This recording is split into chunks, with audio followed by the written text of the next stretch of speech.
Magic reveals itself to those who remember where to look for it. This is Magic Hour, and I'm your host, Taylor Page.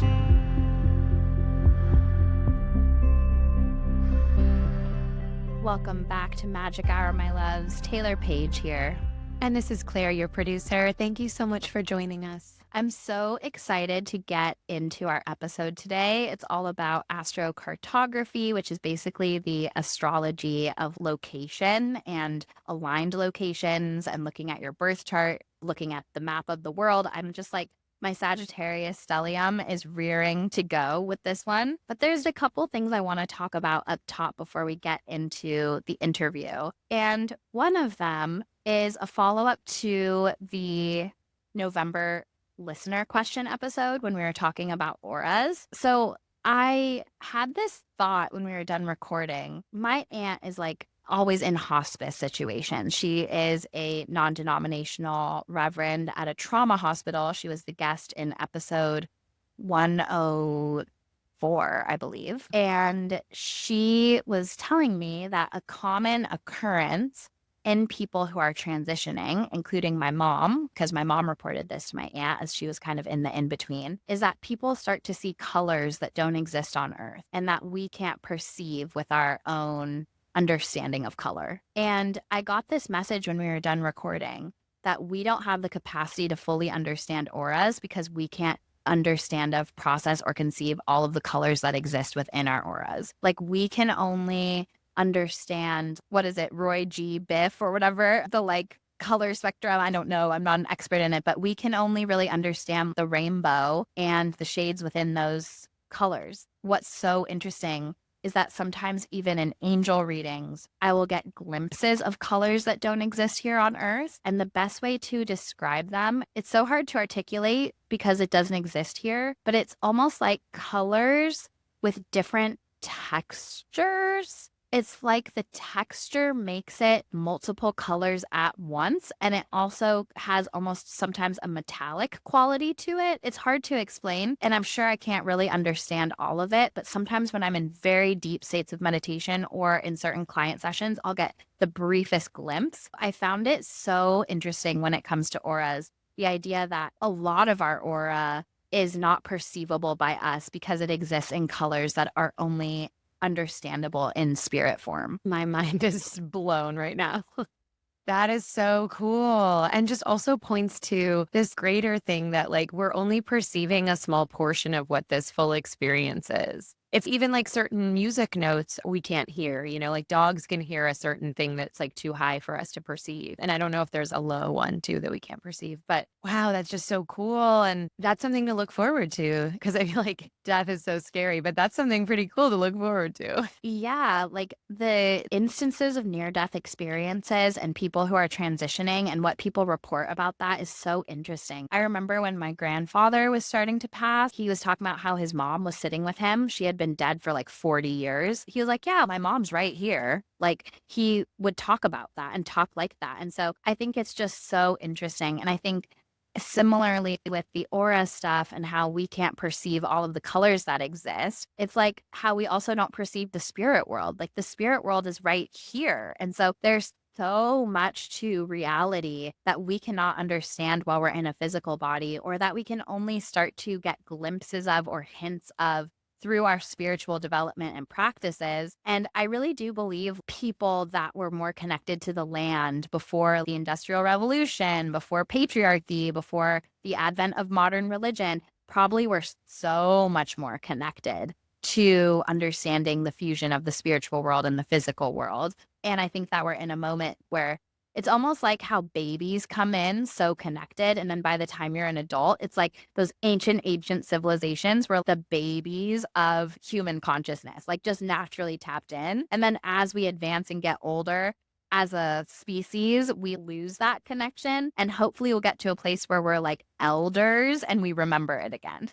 Yeah, it's funny that's been our trajectory, that we've lost some of that connection and become so cerebral almost that we're not noticing. Because to me, it's like similar to what people talk about when they experience blindness, like going from having vision to blindness, and how they start to feel what's around them and sense what's around them in a completely different way because they can't rely on their eyes. And I feel like that sort of happened with our brains. It's like our brains have become so developed that we're super relying on the analytical side of it and not tapped into the more like feeling experience of everything around us. And hopefully we'll circle back. Hopefully we're getting there. Yeah. And as you were speaking, I just got this feeling of I feel like even the ancient people also would have been tapped in through their feet to the earth, like the root of like survival. Because now that our basic survival needs are met and I can just DoorDash food to myself, that even changes our relationship to the earth and the natural world and the rhythms. It's like there's so many points of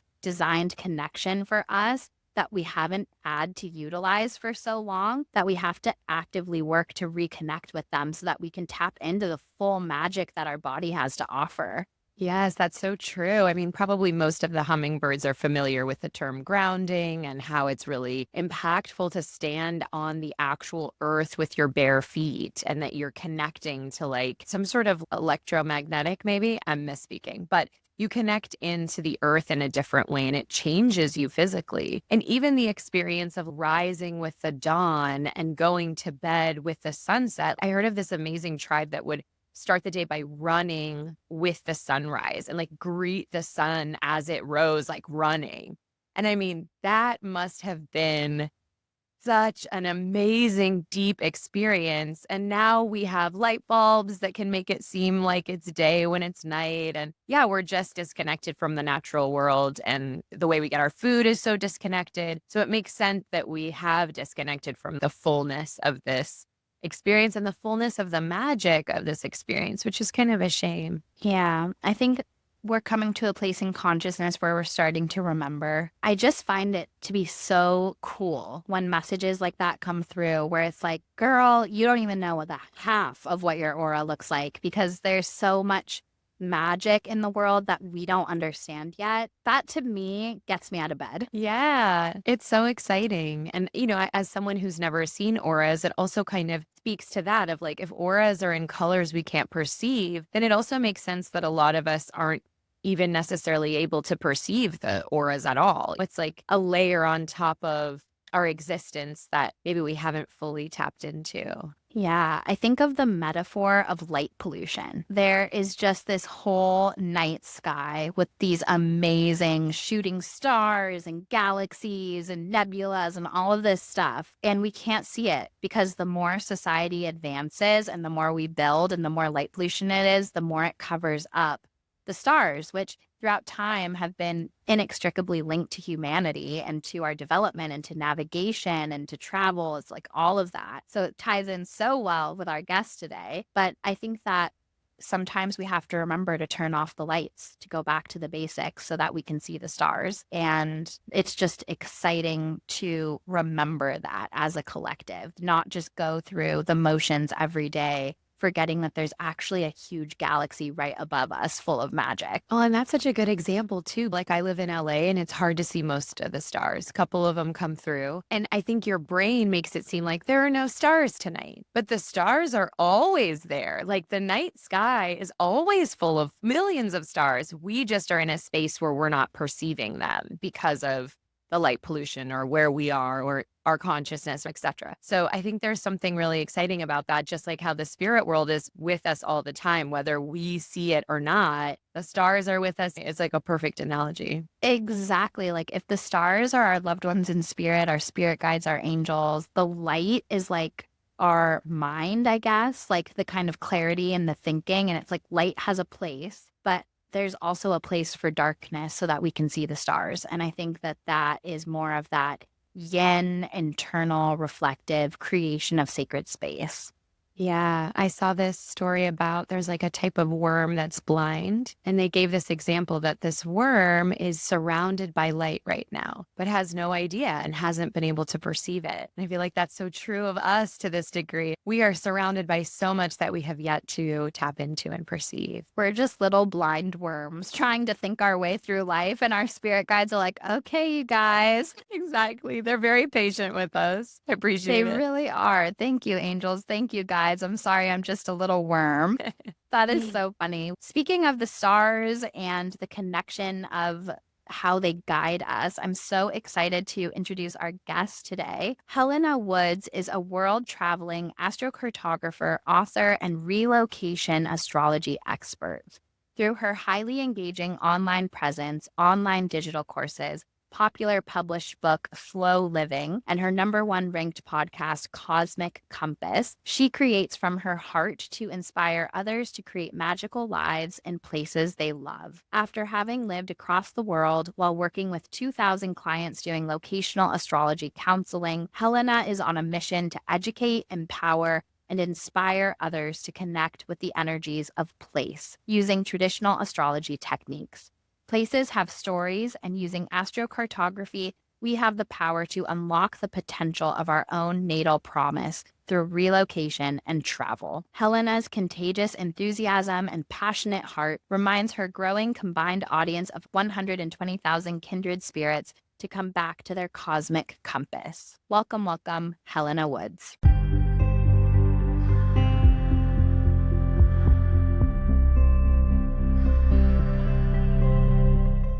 Helena, welcome to Magic Hour. I'm so happy to have you here today. Oh, thanks for having me. Excited to talk with you.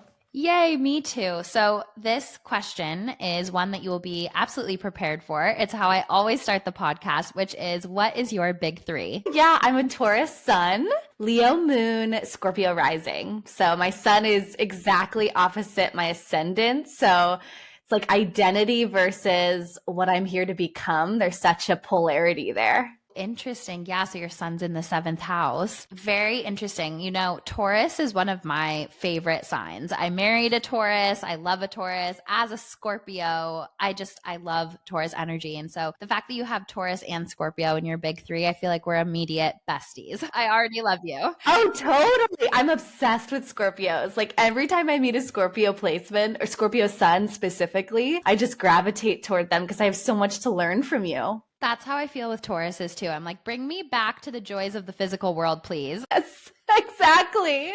Yes. So the second question that I like to ask my guests is, how does your intuition speak to you? It definitely speaks to me through journaling the most. I've been journaling since I was a little kid, and I've always written messages, whether it's dear God, dear universe, dear inner voice, dear intuition. I've always opened up that communication through writing. And so that is the way that I connect with it every day. Every morning I journal, writing to my intuition and receiving messages back. But also just on a daily basis, aside from journaling, it's claircognizance. It's that ability to just know something in your gut without being able to explain how you know it or why you know it or the logical reasons for it. Sometimes your body just knows something and can sense things before they happen or knows the right action to be taken. So I have such a strong connection to my physical body and my physical senses. I'm so in tune with that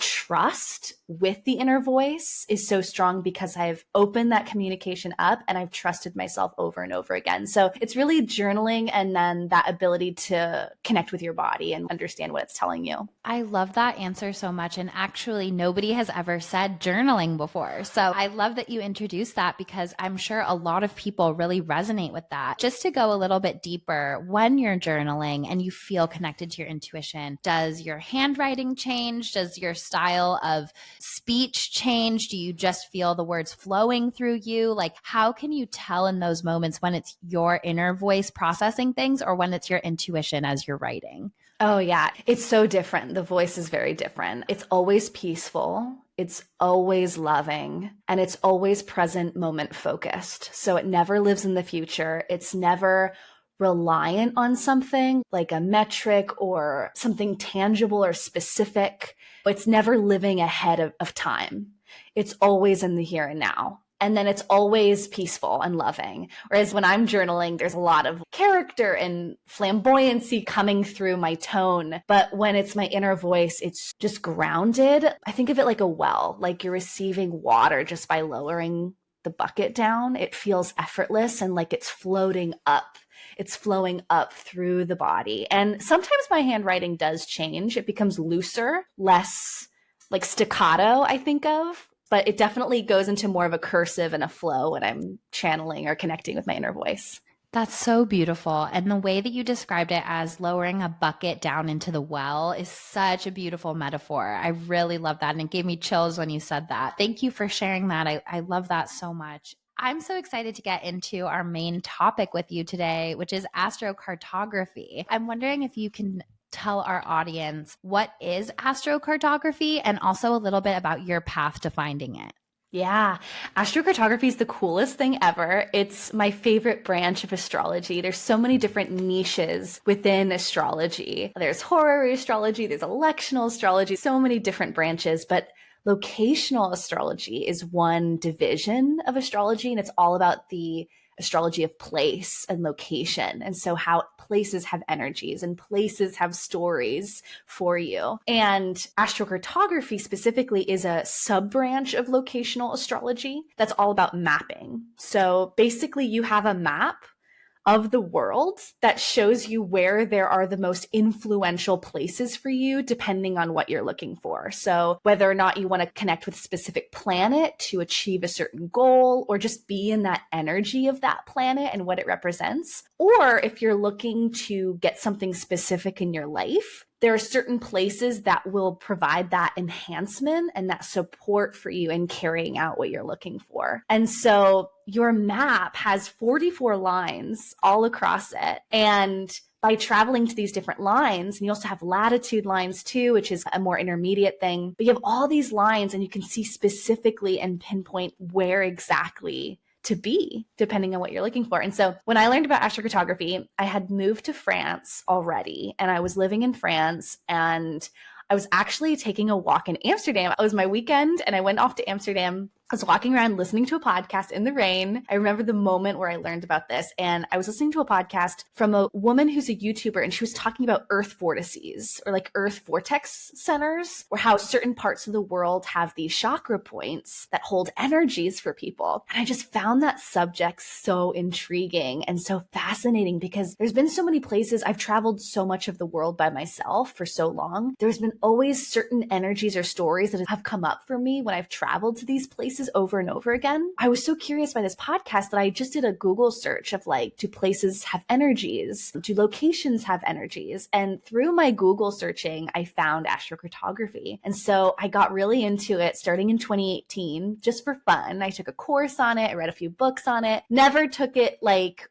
seriously as a business. It was more just something I did for me personally and for fun. And then I started reading all my friends' charts and my friends' maps and celebrity maps, and just started going down the rabbit hole over time, that in 2021, I had this message in the Akashic Records, which the Akashic Records I use sometimes to get clarity with ideas that I'm sifting through. I opened up the Akashic Records. I've gotten many random messages to do certain things, and then I would do those things and something magical would come through and happen with that. And so when I sat down on my yoga mat, I opened up the Akashic Records and I said, what should I do next? Because I was at a pivot in my career. I'd been doing something for many years during the pandemic and I wanted to shift. I didn't know what to do. And so I opened up the records and I was told, you need to teach astrocartography. You need to teach this online. That was surprising and really shocking, because like, it was just something I did for fun. Again, nothing I was thinking about doing professionally. And so literally that day I filmed a YouTube video and I posted it. And then I posted a blog post either like that week or a week after or something. Posted a blog post all about everything I knew about astrocartography. And that blog post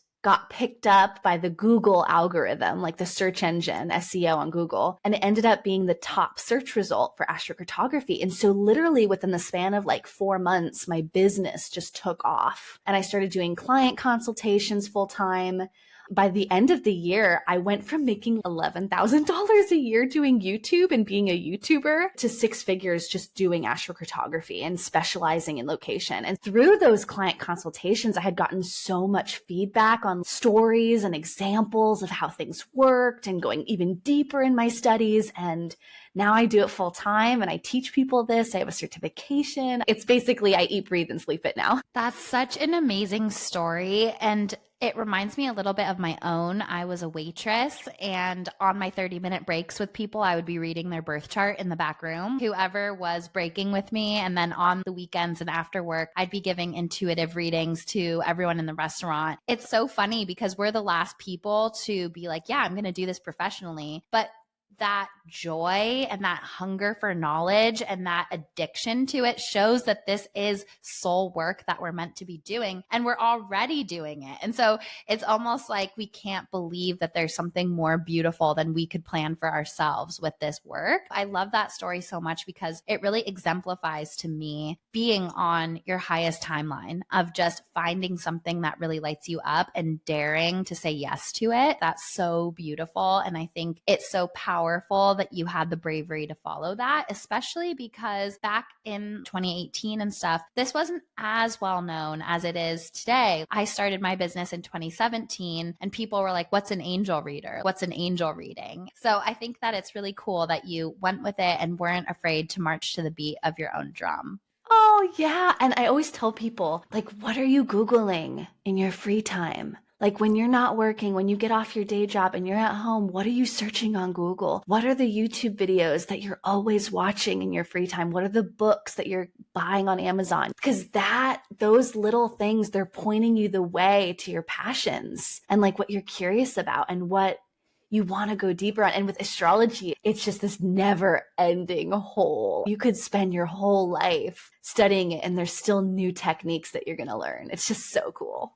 It's so cool. And I grew up with my mom as an astrologer. So I'm vaguely familiar with astrocartography. And I know that I live literally on my Uranus line. It's perfect for being an astrologer. Can you explain, because you said we have 44 lines on our map. Can you explain a little bit more about those lines before we get into the specifics? Yeah. So those lines that you see on your map, they're based on your relocated birth chart. So you have your birth chart and that's always you. That is your life. That is the natal promise of what you'll bring forward in this life, all the gifts, the talents, the potential, all of that. But when you move locations, it's basically a relocated chart is taking your birth chart and shifting it as if you were born in a different location, but at the same moment. So the same moment that you took your first breath, but it's a new location. The time shifts, the location shifts. And with that shift in that detail, the chart moves. And so what shifts is the houses. So like if you have sun in the 10th, and you move locations, you might get your sun in the 9th or the sun in the 11th. So you're getting these planets shifting into new areas of life. And I always think of it as new aspects of your consciousness are being explored when you move to new places. Like you're exploring different ways of how to bring that planet into that area of life, whether it's like teaching and astrology or education or children and creativity or marriage. You're moving these planets into different areas of the life to explore them. And so with these relocated charts, when those planets hit angles in the chart, which is the 4 angles are ascendant, descendant, IC, MC, those 4 sensitive, powerful points in the birth chart, when those planets hit those angles in these new locations, they create those astrocartography lines, which you see on your map. All of the planets hit those angles at some point in the world. So at some point in the world, Venus was setting. At some point in the world, the moon was rising over here. Because we have 4 angles and we have 11, including Chiron, because we have 4 and 11, it's 44 lines that you have on your map.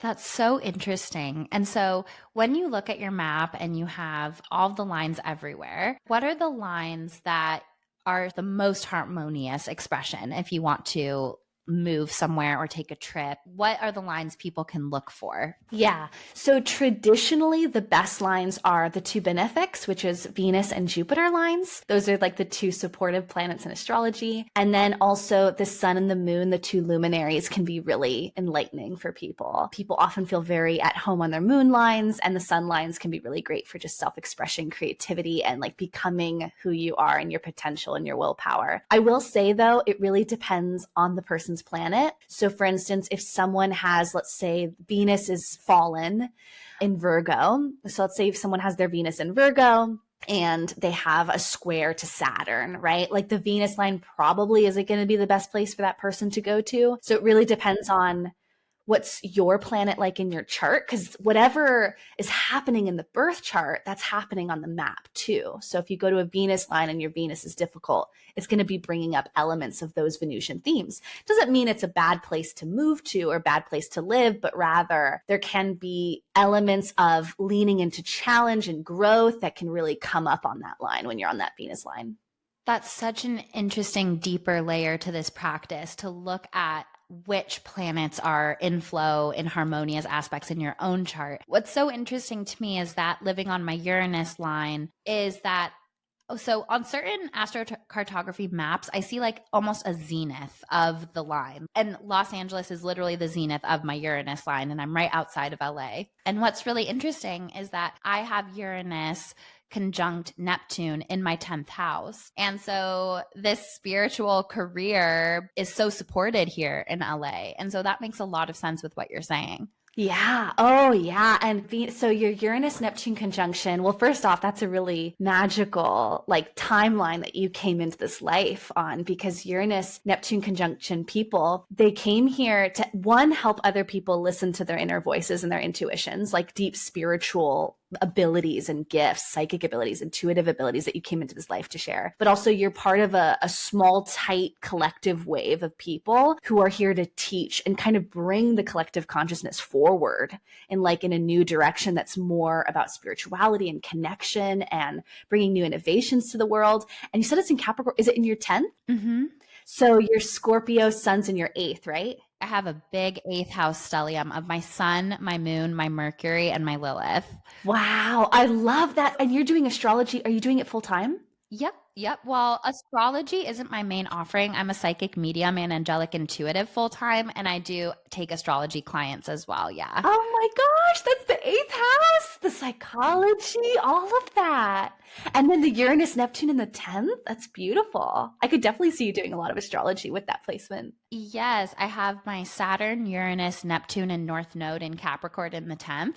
So I'm really happy that Pluto is out of Capricorn, because it was just hitting all of those things. And it's been a really intense chapter for me. Yeah, for sure. Oh, what a powerful chart, though. Thank you. Just those details alone. When people look at their astrocartography map, what if all of their lines are like in the ocean or in places that might not be safe to travel to? Because sometimes a lot of my lines are just in random places. Yeah, for sure. Well, you have a lot more than just those astrocartography lines. So those astrocartography lines, one, they're just the most influential, almost, I always think of an urgent story that's being had in a location. You don't have to be right on a line, first off. You could be 300, 400 miles off that line. You're still technically with an orb. So one, you don't have to be on the line, but two, you still have a relocation chart for areas that you don't have lines. So even if you don't have any planets that are angular on those angles, those lines that you see on the map, you still have a chart for that place. So one, I would look at the relocation chart, and two, you still have parens, which are latitude lines that go horizontally across your map. As an example, if you were in California, San Diego is going to be so different from Santa Barbara, and Santa Barbara is going to be so different from San Francisco, because you have those parens, which are the latitude lines. So parens you also have. So even if you don't have an astrocartography line, you still have the parens. And then third, you also have local space. So there's so many other lines that aren't often talked about, like in social media and all of that, but you do have those other lines, and you could read those stories for any given location. That is so interesting. What about the lines that might be a little bit more challenging to live near? And if you live near one of those lines that can be a little more challenging, how do you recommend working with that energy? Oh, I can so relate to this, because I'm currently right now going through a hard transit on a hard line traditionally. And so I can totally speak about this. So traditionally, the hardest lines are Mars and Saturn, the two malefics. Mars can bring aggression, confrontation, or frustration. And then Saturn lines can bring up more obligation, responsibilities, and overall just a stoic, sobering, serious quality to the story of a place. And that could look as like you taking up more responsibility in your life, or you becoming an adult, or you stepping up into authority in your life. And it feels less playful in tone in that location. So, sometimes going to those lines can be helpful. Like, for instance, I live on my Saturn ascendant line. So Saturn is right on my physical body and my identity identity in this location. And usually Saturn's great for me. I love Saturn. I have a very nice Saturn in my chart. It's very well aspected and well supported by the benefics. But because I'm going through my Saturn return exactly by degree at the moment, Saturn is on the Saturn, and Saturn's also squaring my Mercury, which is my voice and how I think and process information. And it's like overly critical of self and overly perfectionistic, right? So there are these kind of downsides of being on a Saturn line when I'm hit by this transit. So that's why I always like to talk on my YouTube channel and on my different things online about how there really is such a thing as right place, right time, because you can go to a beautiful line, but if you have a transit that's hitting that beautiful line at that moment, like for instance, I had a client who I recommended she go to this Venus line for her trip. And when we looked at the timing, Saturn was going right over her Venus. So there was this depressing quality to that trip that really came up because of the timing. Generally speaking, Saturn and Mars lines are the hardest. Neptune can bring lack of clarity, fogginess, or confusion about self or what you're doing. That's one of the downsides of Neptune. And then Pluto can be transformative and dramatic and intense. But I will say I've had a lot of people have amazing success and just wonderful breakthroughs on Pluto lines. So I don't like to rule any planetary lines out because, again, it really depends on the person's chart. But generally, Mars and Saturn are the hardest. That's so interesting. And so for people who are not familiar with what the map looks like, I just want to paint a picture so that they're not feeling lost right now, because not everybody in the community is like an intermediate or above level astrologer. Some people are new to astrology. And so basically, just to paint a picture, it's a map of the world, and then there's different lines going through it. And the different lines have a color and a planet, so you can see which planet is associated with it. So if you go to astro.com and type in astrocartography map, you can pull up your own and follow along what we're saying with this conversation. I feel like we're living in a global world more than ever. More and more people are moving abroad. There's just more access than ever before, it feels. And maybe it's just the internet making it feel that way, and it's always been a global world. But I want to talk a little bit about what you see working in this business, about how somebody can know it's time for a big move, or even a move domestically. It doesn't have to be international. But what are the kind of commonalities you see with your clients when a place is calling to them or a new version of self is calling to them and it's time for a move and a space change? Yeah. Well, usually if someone's booking me as a reader for them and they say in their form, I'm thinking about moving, chances are they're really thinking about moving, because if they've taken that first step and their body's already telling them intuitively, I'm ready for something new, I'm ready for a change of environment, listen to yourself. And if you're booking an astrocartography reading, there's a reason for it. That's an obvious first sign. There are things in the birth chart that I always see when someone's moving. So there are certain things that happen I can see in a birth chart in terms of transits. So there's that. And then also, more and more people are moving than ever before right now. And I predicted this 2 years ago. I started going on Instagram and YouTube just saying, get ready 2 years from now when Pluto firmly enters Aquarius, and then we get Uranus and Gemini. Everyone's going to start moving, relocating. When Jupiter enters Cancer, which will be next year, like everyone's going to want to go and move and find new homes for themselves. And I'm already seeing so much of it over the last 6 months. More people are looking for astrocartographers. More people are looking to book readings. I feel like we're all very sensitive. We're all psychic in our own ways. We all have that ability. It's just, do we trust it, right? Like, how much do we trust our abilities, our intuitive abilities? But I feel that as humans, we're all collectively intuitive and psychic. And I think when we can sense a shift, we can sense it before it happens. So all this major collective energy of relocating and moving is going to start next summer. But I think people are sensing it before. We're sensing it now, before all those transits. I think it's so interesting how your guides led you to this astrocartography knowledge before all of the planets are supporting so much movement. I love that in retrospect, it all makes sense. And I just wanted to follow up on, what are the things that you see in the birth chart that can indicate that somebody's going to go through a move? Yeah, Uranus on the IC is huge. Taurus in the fourth, people have Taurus placements in the fourth. So this would be Aquarius risings. They've been going through it big time because Uranus has been going over their IC point. So Uranus on IC, Pluto on the IC. So those who have Capricorn in the fourth house, or Pluto transiting over their IC point. The IC, for any beginners out there, the IC point in your chart represents your home, your living situation, your domestic life, all of that. And so when you have major outer planets like Pluto, Uranus, Neptune, even Saturn's a big one too, any of those slow outer movement planets transiting that point on the IC, that's usually a time when someone's moving. People usually feel stuck with where they live when Saturn's transiting their IC. It can show leaving a home though as well, but it can be like the home or the living situation is feeling stuck for them, or they're not feeling fully comfortable at home, and so they're deliberating it for a while.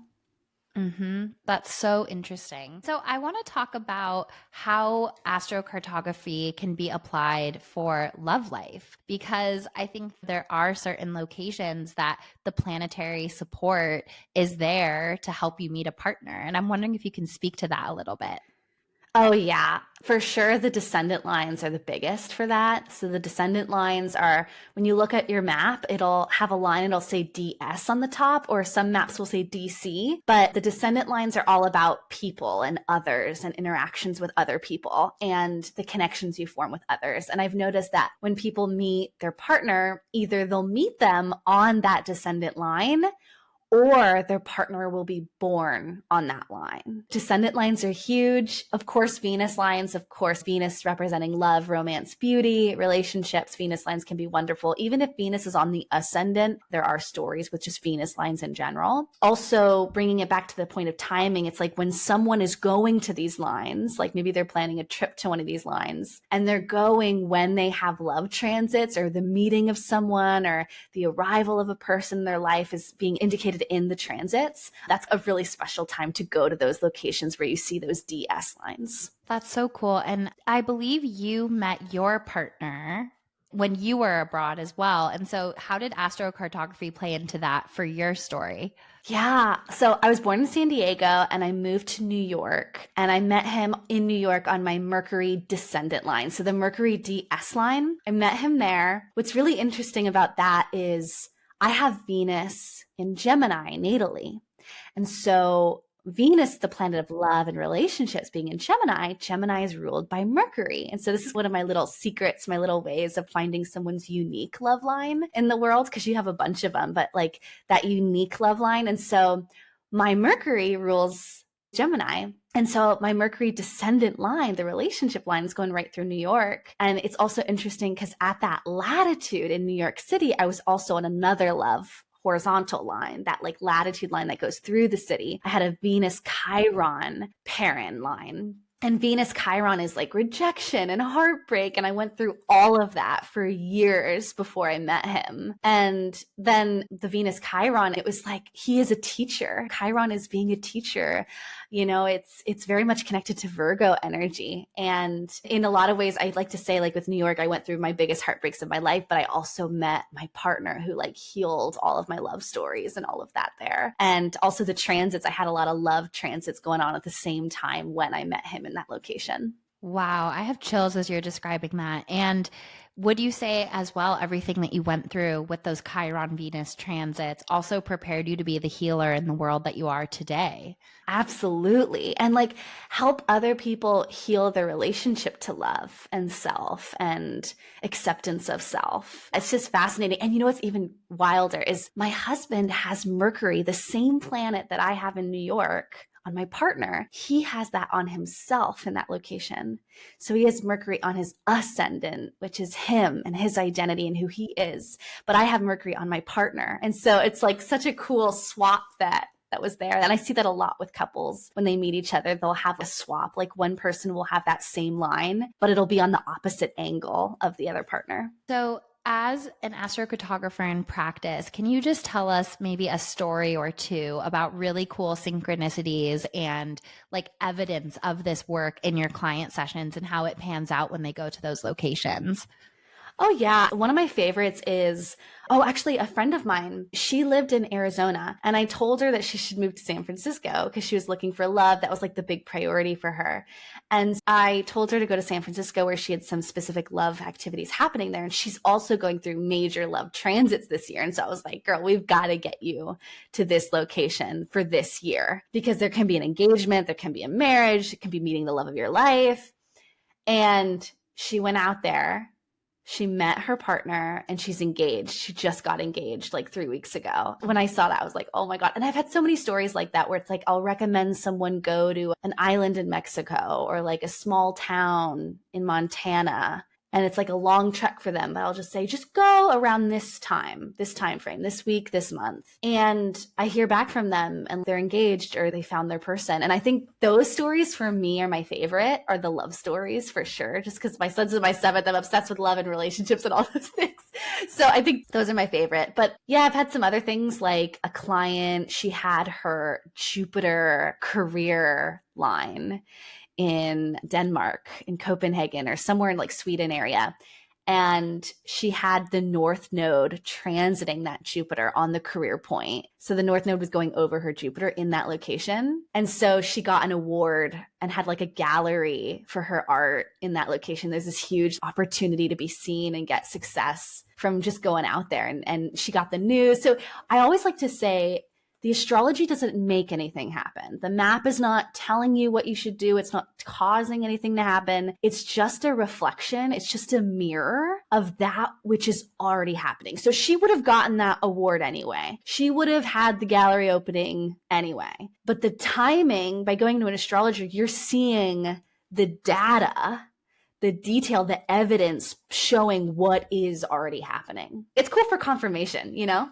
And that's something I love about astrology. You're already, if you're in tune with your heart, going to have the guidance to make the move, take the job, meet the person. But then your astrology is this confirmation of that. And I think that's so powerful. Like when I got my first birth chart reading way back in the day, seeing Neptune in my 10th house and me being on a spiritual career path, that was just confirmation. I was already doing this work and starting this path, but I was like, wow, that is so cool. And it's not that I saw that and then forced myself onto this trajectory. It's that it was already happening and the stars are just telling the story at the same exact time. Yeah. And I always like to tell people, all you have to do is breathe. That's all you have to do. You just have to live your life. You're going to be where you're meant to be. Everything that's going to happen is going to happen. And I think a lot of people, they come to an astrologer and they fear about missing out. They fear about missing their potential. They worry about regret. And it's like, you can't mess this up. And because I'm a traditional astrologer, I love the traditional Hellenistic astrology world. I believe a lot of things are fated and you don't have to worry about missing out or missing your timing. You just have to breathe and you're going to be where you're meant to be and you're going to go where you're meant to go. I love that so much. And going back to the dating stuff, because this is such a fun topic and I love love as well. Could people technically not have to travel to where they're having a love transit? Could they set their dating app to that location and just meet people that way? 100%. I've seen people do this too. I tell my clients to do this. I say, before you make that trip during this week that we like plan a year in advance, I'll be like, get on the dating apps now, especially during this month, and start meeting those people and swiping and forming connections with people. It absolutely works for online dating too, because you might not be in that location, but that person could be from there and could be based there. And so even if you're not there, you could connect with them online. That's what makes this like age so cool. Is Pluto now in Aquarius. There's no better time to get online. I think that's so cool. I agree. Sometimes I think, a big move is one thing, a trip is another thing, but I think the world truly is our oyster and our playground in so many ways. And we can get so stuck in routines and lives that don't feel authentic to us anymore.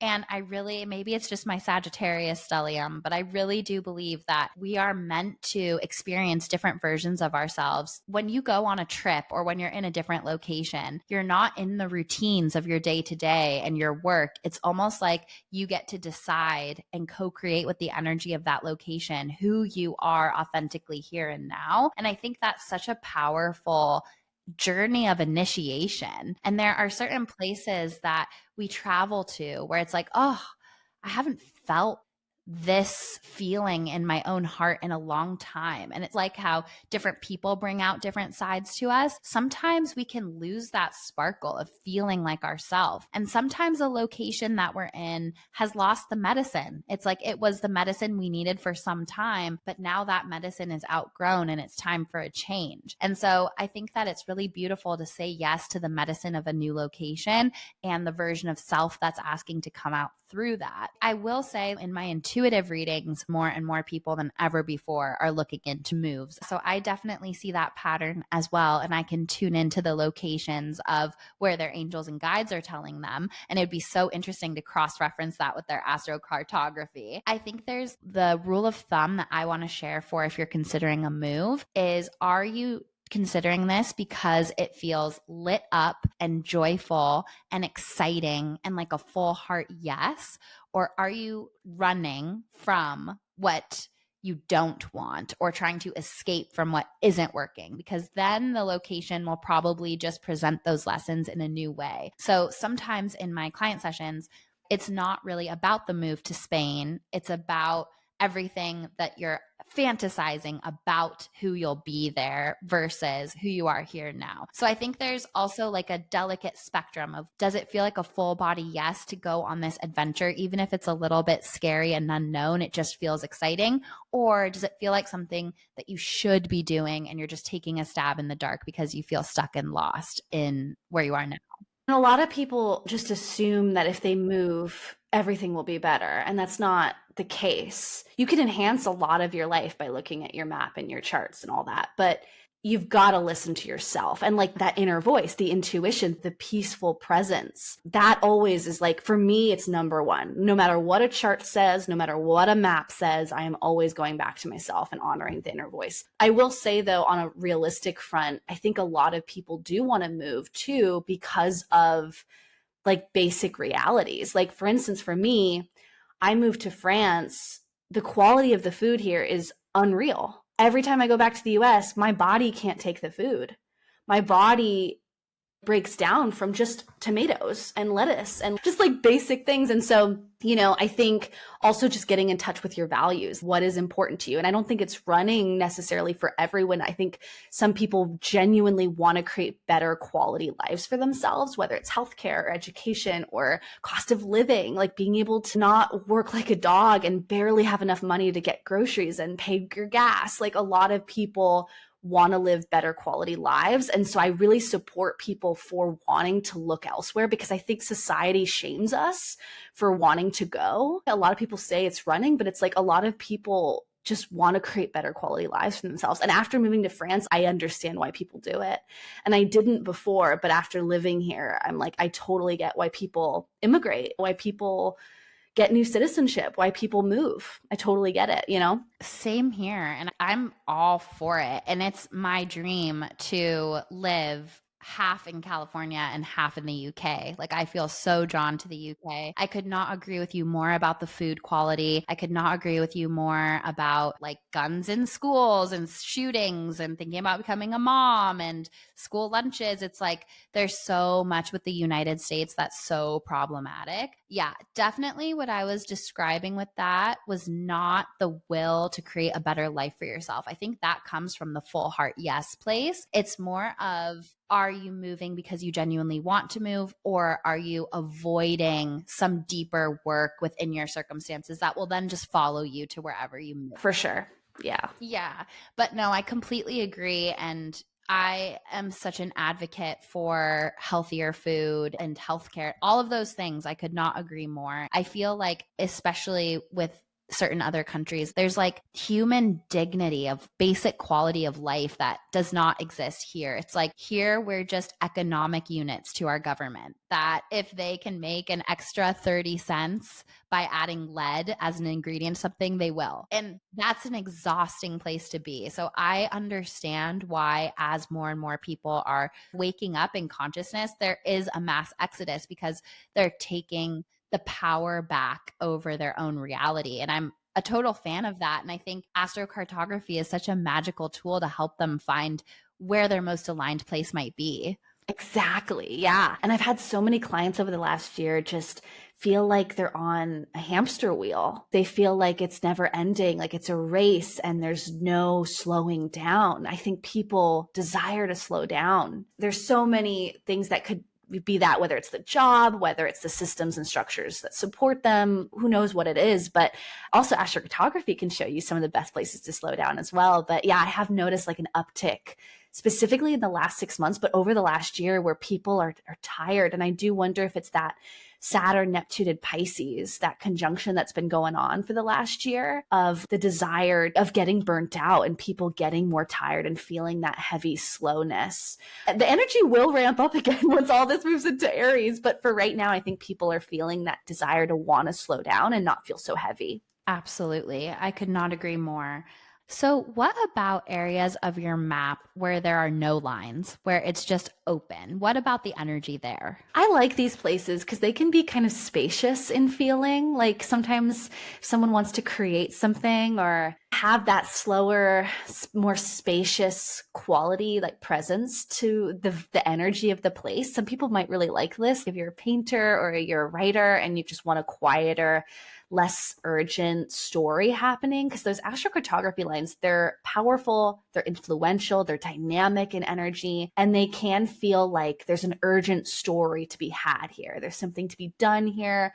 There's a mission you're on. There's a task you're here to learn. There's a lesson you're here to grow from. But when you have this spaciousness, it can be a really nice time to just create, to make. Maybe if you're in all balsamic lunar progression, for instance, it might be a time to just like rest and surrender in that area. But again, look at your parents, because you also have parents there. So even if you don't have any astrocartography lines, you still got those stories running at a latitude. That's so interesting. It's funny because just a personal anecdote. So I checked out my map before our interview today, and I saw that my Saturn line runs right through Denver, Colorado. And when I was early 20s, I can't really remember, I took a road trip with a friend and we like went through Colorado and Wyoming, and we went to Yellowstone and up to Montana. And it's so funny because cerebrally, I thought I was going to love Denver. I was like, it seems so beautiful and naturey, and I don't know, I thought I was going to vibe with it. And my experience of the energy there was so heavy. It was really interesting because I felt very judged there. It was like a time period. I'm sure this is not indicative of Denver as a whole and everyone's experience, but it was my experience of the Saturn line running through Denver, where I, especially at that time, wore a lot of glitter, and I was very like sort of in my fairy era. And I felt so judged there and so restricted. And like I couldn't be who I wanted to be there. Literally, people were like whispering and staring about like my makeup. And it was so strange because I could not have predicted that. I had never felt that way in LA before. And I really thought I was going to love Denver. But I truly did feel a heavy energy there. So when I looked at my map and I saw that my Saturn line zenith in Denver, I was like, that is so interesting. Wow. Was it a descendant line? Do you remember what angle it was on or what the letters were that were next to Saturn? Let me see, because I have it right here. Yeah. I wonder if it was a Saturn descendant, like the energy from other people was very Saturnian and emanating that back to you. It was a MC line. Okay, so your public image, your reputation, career could be an important workplace that you go to at some point in life. Like maybe there's a conference that you speak at there at some point when you're going through some Saturn transits, or an opportunity to take more responsibility in your work could present itself there. Even if you don't live there, there might be like a contact there. And that's a really cool way to use astrocartography, is you don't necessarily have to live in places. You might find that like your most important work colleagues are in certain parts of the world, or your assistant that really helps your business lives in a certain part of the world. Or maybe you decide to do a podcast and you have a really great career line where that podcast is being recorded, right? Like you could use this for just in finding your dream clients, finding where your people are. Like anytime I'm marketing a course, or like I'm starting to get into Instagram ads, I've never done it before, but I'm starting to set that up for the new year just to expand this work and get it more out there. And I'm going to be targeting these ads where I've got specific career intersections, you know? So this is just one way that you can use it. Even if you don't live in a place, you can use remote activation to bring that story to you. I love that so much. So Going a little bit more into the IC, the MC, the ascendant, the descendant. So just to break that down for people when they see those letters in the line, where you see the MC, it's about career, reputation, legacy, outward image. Where you see the descendant line is where you might meet significant people or other people. Where you see the IC might be a place where it might be more supported to move or create roots or have home there or family. And then what about the ascendancy? Are there lines for that too?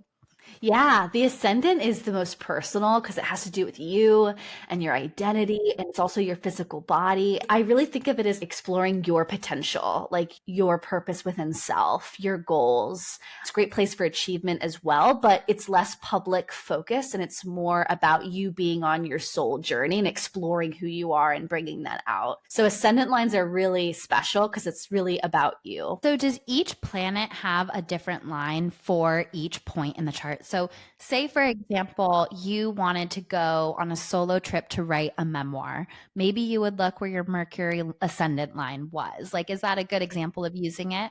Absolutely. Yeah, exactly. The Mercury ascendant is perfect for writing a memoir. Jupiter ascendant can be fun too, but Mercury for like writing and like the act of writing and processing all of that for sure.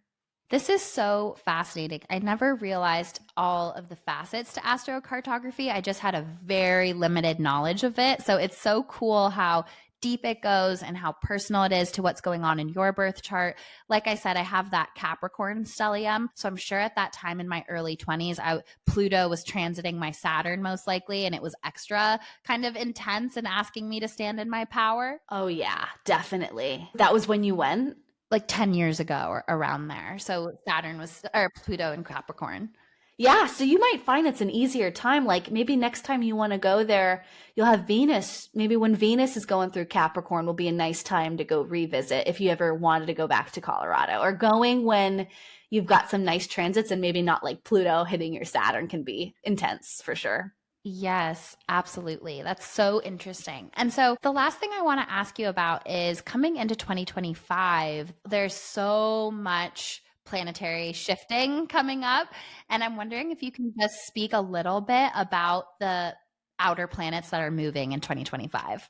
Oh yeah, big stuff. So Pluto just entered Aquarius, where it'll be for the next 20 years. This is all about innovations, technology. I like to think of like the outsiders and like people who are unconventional or different, like new things coming out that are ahead of the time and really different. So I think we're just going to see a ton of progress in like technology, innovation, medicine, science, all of that. Uranus enters Gemini in 2025, which is a huge deal. Energy is going to move faster, speedier. Technology, of course, is going to grow with that. How we get information is going to change. Like social media, all of the different ways that we get information. I think the airline industry can change, transportation can change over the next 8 years when that starts. For the United States, it's very personal to the United States because the US will be going through its Uranus return, which happens once every 84 years. It's usually a time of revolution or massive changes within the foundations of the country. So I do expect we're going to be seeing something with that. Neptune is going to enter Aries, which I'm very excited for. I love Neptune in Pisces. It's very compassionate. It's very empathetic. It's been the spiritual age. I got into astrology when Neptune entered Pisces in 2011.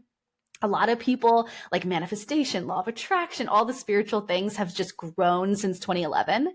But with Neptune in Aries, it's more of an outward, external, fiery, action-oriented energy. So it's less feeling the feelings, the spiritual, the connection to the divine, and it's more taking action. And so part of me is excited for this because I think we're going to have more people collectively feeling courageous to go after what they want, to take empowered action, to be assertive, to stand up for what they want.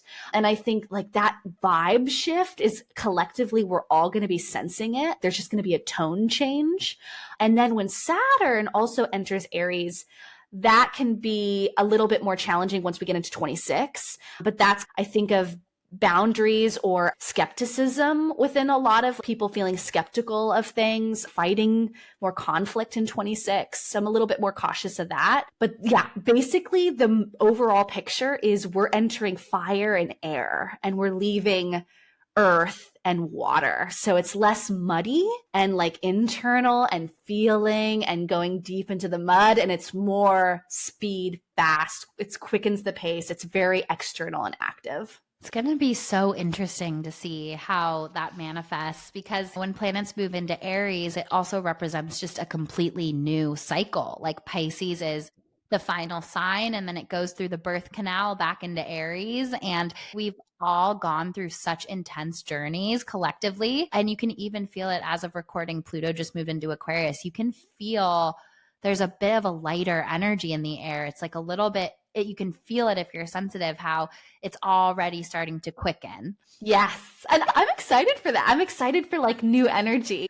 Yeah, it's been so intense collectively that I think we can use a little bit more air and fire. It's like the earth and water is the feeling, the integration, the depth, but like now let's integrate that. We've done that and then move forward in a new way with new inspiration, new ideas. I'm excited for it too. Yeah, totally. And I like that perspective because so much of like astrology that you see out there can be so fear-based. And I think fear sells in a lot of ways and it gets people to click on things and things like that. So I love to look at the gifts of what's coming up and the optimism in it as well. So I really appreciate that perspective. Yeah, absolutely. I'm very excited. Pluto and Aquarius, I've been excited for this for so long. And it doesn't mean that the US and like other countries won't be going through challenges too. There are going to be challenges that come up during these transits. However, I'm collectively excited for just more energy and that lightness for sure. What I'm so excited about too is like technological, like innovations. Like I'm hopeful for Aquarius. I'm hopeful about technology and improvements and the travel industry going through big shifts and scientific discoveries, possibly alien life discoveries, like things coming out and us learning about things. I'm eager. I'm anticipating all of the things to be unveiled. I love that. And I think if we're ever going to connect with aliens, Pluto and Aquarius will be the time to bring that in. Oh, yes. Oh, yes. So ready. Yeah. I actually saw a news article, or I don't know if it's a news article is the right word, but I saw something talking about how they're saying now that aliens don't come from space, they come from the deep sea. And I was like, whoa, that's interesting. I love that. That's fascinating. Wow. So, Helena, where can people find you? How can they book a reading with you? I know you have courses. How can they learn more about their own astrocartography? Tell us all the things. Yeah, so you can find me on my digital home, helenawoods.com. I have all my things there. I have a free astrocartography cheat sheet and all my emails. I just give so much knowledge for free in my newsletter, my astrocartography newsletter. I have blog posts that you can read for free. If you wanted to go deeper, I have courses, everything from like my flagship program, Relocation Astrology, and then that also going into the certification. I have a certification program because I book out readings 4 to 5 months in advance now. I now have a team of readers that have passed my certification, my thorough test assessment, all of that. And now they're on my directory of readers. So I now have a directory of astrocartographers that are thoroughly trained on my website. You can book with them if you'd like. You can find my readings for myself as well there. I love to create content. I love to give generously. YouTube videos, podcasts, all the things. You can find it all on helenawoods.com. I love that Leo moon generosity. That's beautiful. The Jupiter on the ascendant too. Sometimes it's a little much, but I don't believe anything is too much. As a Jupiter ascendant person, nothing's too much. And as a Sagittarius with a lot of Jupiter influence, I also don't believe anything is too much. Do it up. Life is too short not to be magical, not to be big, not to be exciting. And that is why Sagittarius is my favorite zodiac sign of all of them. I know as astrologers, we're not supposed to have favorites. We're not supposed to have favorites, but Sag is my number one favorite. sign. I have to say, I'm so grateful for my Sagittarius stellium because it's a really nice counterbalance to the intensity of the Scorpio. Oh, yeah. Oh, such nice balance. Because Sag is like the vision, the possibility of what could be, and also like that seeking of expansive knowledge. So it like spreads out like a wildfire. It's like, how much can we cover? But then you have the Scorpio balancing out, which is like, how deep can we go at the same time? So really magical. Yes, very interesting. And I myself am excited for all of the fire and air coming into the collective because my chart is so much fire. So I'm excited. Let's grow the fire. Yes, love that. Well, this conversation has been so magical. Thank you so much for sharing your wisdom. I know that the hummingbird community is going to be so excited to connect with you, to get clear on their astrocartography. And I'm sure a lot of them are going to want to learn more. So thank you so much. Oh, so happy to be here. Thanks for having me on. Absolutely.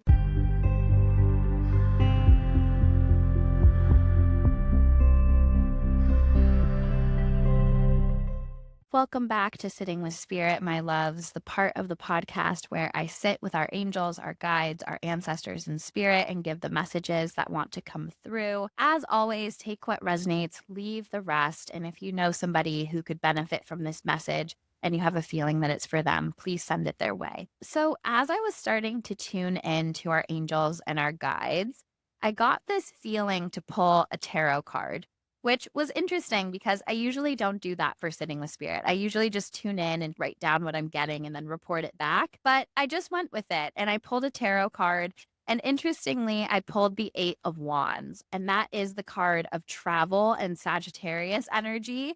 And I found that to be so synchronistic with the conversation that we had today, all about travel and opening up our world and adventure and exploration. And so I feel like our angels and our guides are doubling down on this message of the world is our oyster. Think bigger, let yourself explore, let yourself play, let yourself visualize life in different locations that might call to you, or even just a trip. It doesn't even have to be a move. But what I love about the Eight of Wands as well is that it has just this very Jupiter energy of like optimism and luck and good news. And overall, as I was tuning into the energy, I feel that. I feel like we're coming into a moment where it's sort of like, okay, it's only up from here. Like it's this moment where it's like the light can come back in. We feel a little bit more hopeful and optimistic and joyful. And with this card, it literally says good news on it. So maybe expect some good news this week. From there, I started tuning in and feeling a lot of solar plexus chakra upgrades around the collective. The solar plexus is in the stomach, and it's all about identity, the stories we tell ourselves about who we are, our purpose, confidence, and personal power is a lot in the solar plexus, as well as inner child. I believe our inner child lives in the solar plexus. I got this message as I was tuning into it that basically we're coming into a chapter of deeper self-reliance. It's like we've been going through this time period where the world is showing us in so many different ways, I do not have your back.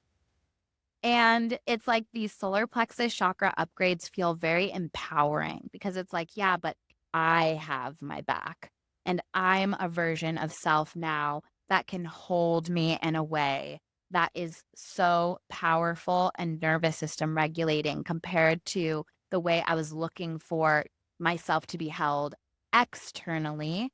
Now we have the ability to hold ourselves internally no matter what the world or other people are doing around us. And I feel like this lesson really ties into the South Node in Libra, where it's like moving forward away from outdated relationship dynamics and patterns. And I feel like part of this solar plexus chakra upgrade is not needing anything from anyone. How they show up can be a benefit, but it's more about being so solid in our truth, our power, our worthiness, and what we need for our life, and not asking family, friends, loved ones, anyone else to fill in that space, and also not really caring as much about what other people think about us. That's a part of this upgrade as well. It's like what society feels, what people feel, what community feels. It's like all of that is fading into the background. Where it's most important is how we feel and standing really strong in that. And I feel like Pluto in Aquarius and all of the energy moving forward and things that Helena and I were speaking about, it's like we are moving into this chapter where the energy is quickening and where there might be a heightening of polarity. It might feel so unsafe in a lot of ways to disagree with other people or to stand fully in our authenticity. And like this solar plexus chakra upgrade is a big FU to that.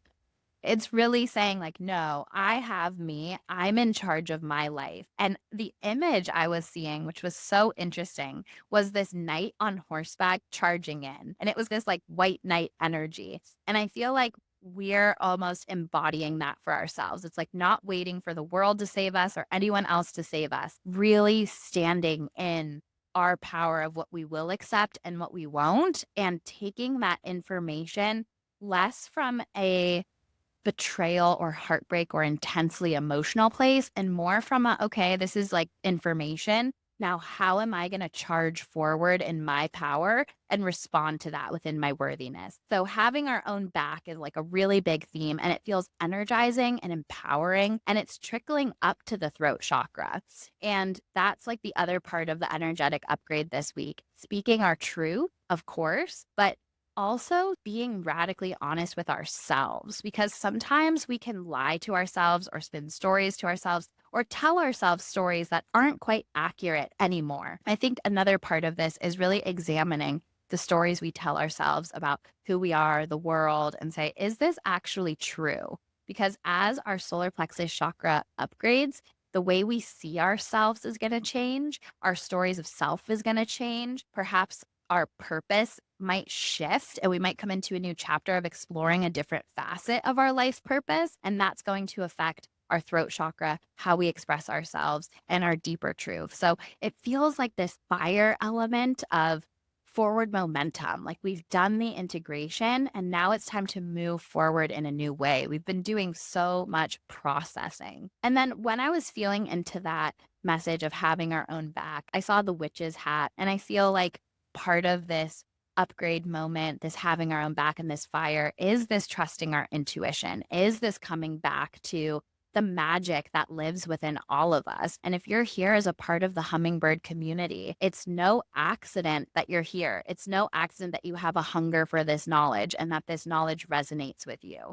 So there is also an element of tapping back into your gifts and letting yourself be led and trusting your own magic and power. The other part of this upgrade that I feel is a loosening of the reins in terms of not being so concerned about everyone else and what they should be doing or understanding their motives or how they should be moving forward. It's like nobody else's path needs to make sense to you, and your path doesn't need to make sense to anyone else. And that's part of the confidence of this solar plexus chakra upgrade and having your own back. The feeling that I get, it's let karma take care of it.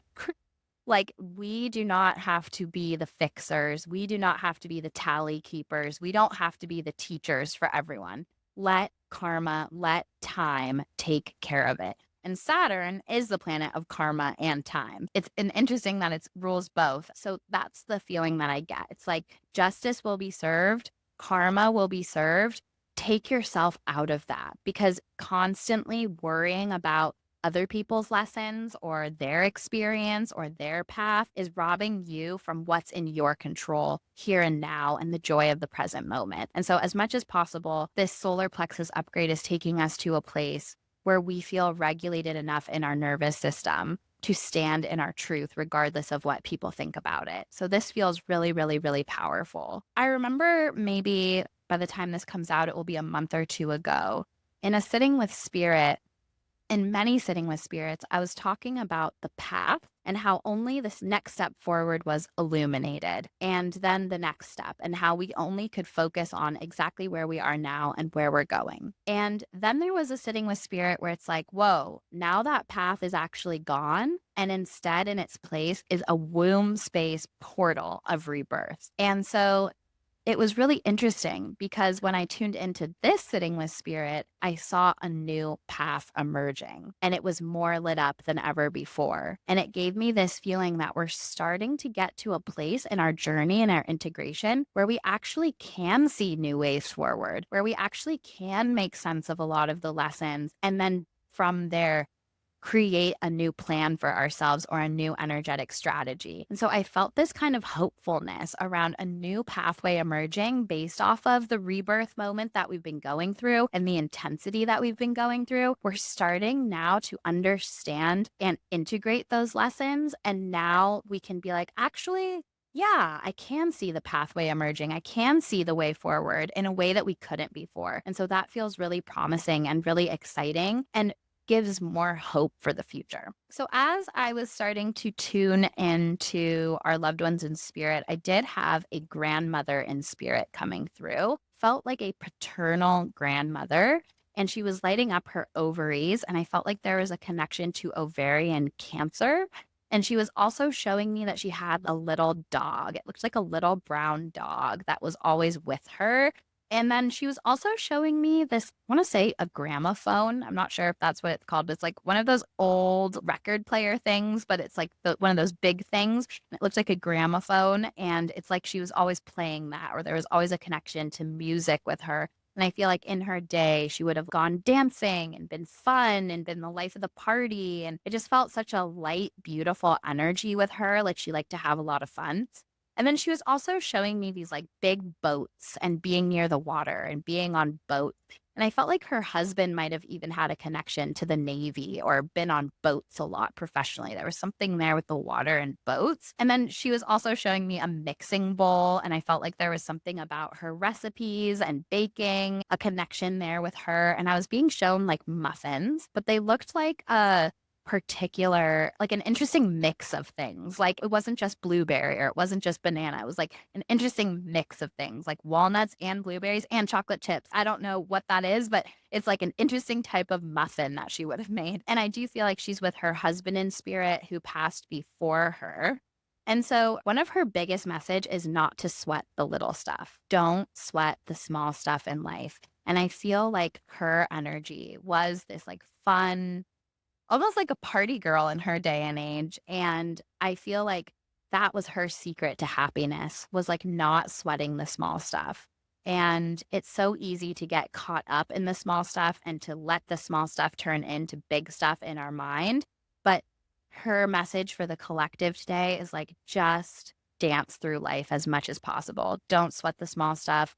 Just respond to it, move forward, find more lightness is the feeling that I get. A little more detachment from outcomes, a little more grace for the people around you, a little bit more lowering of the defense mechanisms for your own sake so that you can find more lightness. And then also she was showing me writing. And I feel like there's actually a few loved ones in spirit that are piggybacking off of the messages now. And it's interesting synchronicity because Helena was talking about how her intuition comes a lot through writing. And I feel like the past loved ones in spirit are piggybacking off of that and talking about we send you inspiration and flow through writing. And so I feel like that can even be an exercise if you're missing a past loved one, like just writing a letter to them. And then you can even write a response and see what they would have said. And it might surprise you because she was really highlighting like communicating through writing. And I also feel like there's something to this as well as like telling her story. So like writing things down that you remember about your past loved ones in spirit and encapsulating them through writing. That's another facet of this message as well. And then the other thing that I was getting from our loved ones in spirit is like, we send you ideas. When you get this like, oh, wow, I've never thought about this before. This is like such a good idea. That is really a way that your past loved ones in spirit, like they send inspiration, they send ideas, and to pay attention to that. I feel like your ancestors in spirit are going to help you when I'm talking about this new path that's emerging. I feel like they're sending ideas and inspiration and excitement to support us on that. And so there's also this message of like, when you get an idea that feels resonant on a full body level, not just like a sort of passing idea that you forget about 2 seconds later, but it's like when you wake up from a dream and you're like, whoa, that was a powerful dream. that will be the feeling of this idea where it's like, whoa, this is a powerful idea. When you get one of those, know that it's your past loved one in spirit sharing with you, working with you, helping you move forward. And I feel like as we're moving into this new timeline on Earth with new potential for us on a personal level, our loved ones in spirit will be turning up the volume of sending ideas. So I think it's a really beautiful time to journal, to write, to create sacred space, and to create containers for those ideas to come through as well. Claire, is there anything you want to say? Yeah, I love this. And usually I feel like the messages are so specifically for me. And this one was, but I really felt like it was specific to a loved one of mine who has just been struggling to have a light touch with things and struggling with her thoughts about what everyone else is thinking about her. So it's just like such a good reminder that it really matters what we think about ourselves, and we can't control what other people are thinking. And most of the time it's happening because of what they're thinking about themselves and the stories they're telling themselves. And so having a little bit of a lighter touch, I loved too. I'm doing some healing work, and I loved what you said about a new path being illuminated, because I'm really feeling that in this moment where it's like this subtle shift is happening, and that is therefore lighting up a new possibility, a new way forward. And lastly, I just loved this idea about writing down our past loved ones' stories. I think that's also something I want to share with my friend, because sometimes it can feel so heavy, this thought of our past loved ones and, what they missed out on or what they struggled with. And it's such a cool idea to write their story and let their incredible and unique journey live again in a way by remembering them and exploring their life.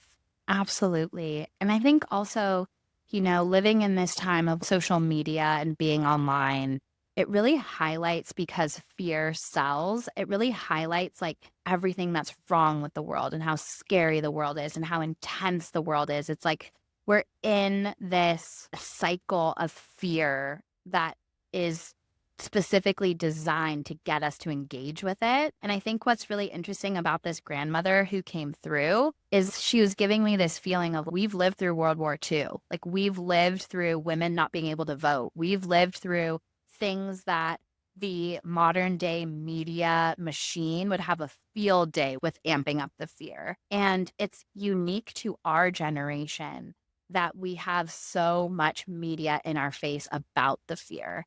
And so I think what she's also saying with like, keep it light, is also sort of like, don't let that be your whole psyche. Like, don't let the volume on fear turn up, because humanity always makes it through. Humanity always makes it through and always has in some way. And so I think that's part of the message too. It's really easy to focus on the fear and focus what's wrong, but at a certain point, don't co-create with that and just try to stay as light as possible. Yeah, and that's such a good point about co-creating with it, because that was the thought that popped into my head as you were saying it. It's like when we focus on the fear, we feed that energy. I saw a post that was like, you're worrying about something is almost you like praying to the problem. Yeah, praying for what you don't want. Yeah. And sometimes we're going to worry and stress, but I think all of those things that we're worried about exist and are true. And then there's a whole other basket of things that are wonderful and exciting and uplifting. And we can choose, it's not a denial of the things that are bad to choose to focus on the good. But both things can be true, and we can choose to put our attention on the good things that light us up. And if anything, it just shows you like what we wanted to do with Magic Hour. It just shows you more magic. It just tunes your brain to notice more good things versus more bad things. Absolutely. I love that so much. And I think this is part of the solar plexus chakra upgrade as well. It's not that the world around us is any more light or any more dark. It's our ability to hold our light and our confidence and our power and our bravery and our boundaries despite the external circumstances. And so it's more of like a personal power upgrade and confidence that no matter what, I will survive. I will be okay. I have my own back. That then allows us to engage in the world and with the world in a more powerful way. Yes. And we have that power within us. Like, it's just that choice to shift ourselves. We don't need to wait for the whole world to shift. we can make that subtle shift, and it has such a powerful impact. We're not waiting for someone to be that white knight like I was seeing. We're not waiting for someone to come save our life. We activate that inner warrior knight within our own hearts. And then anybody who adds to that happiness in our life is just a bonus on top, but we're not reliant upon that. Yes, that is such a good lesson that I am currently learning. I think a lot of us are, because we've been mass conditioned by Disney to wait for Prince Charming to fix everything. I just loved this grandmother's energy that came through. Keep it light, focus on the fun. Don't let the little things zap your joy, and just do the best with what you can, because it feels like we're coming into a week where things start shifting and more hope and optimism and light start to trickle in. So I look forward to that. And I hope that you all just have such a magical week. Thank you so much for tuning in.